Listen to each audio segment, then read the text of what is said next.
Well, good afternoon. I'm going to start with a mystery from Jack the Ripper. In the last months of 1888, a series of terrible murders were committed in Whitechapel, the most violent part of London, a neighborhood where death and misery rampant. However, unlike many others, those crimes were never forgotten. Each of the evidence obtained has been analyzed, and even knowing remains a mystery within an enigma. Jack the Ripper, the murder of five prostitutes between August 31 and November 9, is still an open case. Every year, books are published offering new theories about the identity of the criminal, but more than clarifying the matter, they obscure it. In interview, one of the writers of the books, Danzal Dainis, he said that it was the most stark example of violence against women. The unimaginable misery of the East End is real.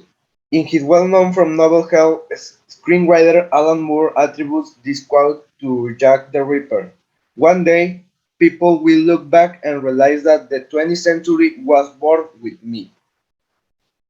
The mystery bookshops say the murders were especially heinous.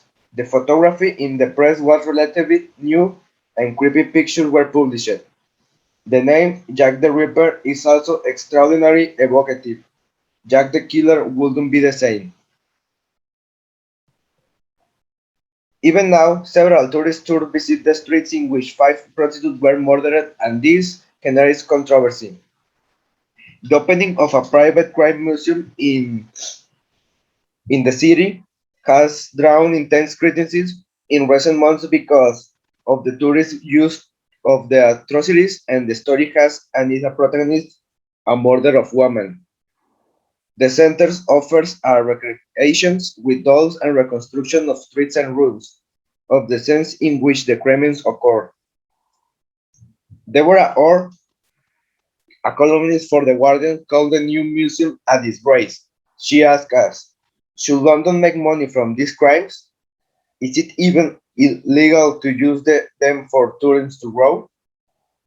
The crimes were committed with 0.5 kilometer radius. The area has nothing to do with what it was then. They make organized tours to follow in the footsteps of Jack the Ripper. Should London make money off Jack the Ripper? Can the tourist industry grow around these crimes?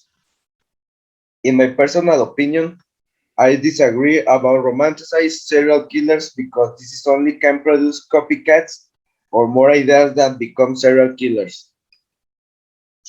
Unfortunately, the horrendous deaths of several women in Victoria, London have been taken to make money. The author of crime and action novels and Pulitzer-winning film critic Hunter Rourke wrote a 2015 bestseller titled The Reaper, a fake diary of the killer, combined with the memories of the journalist who covered the crimes.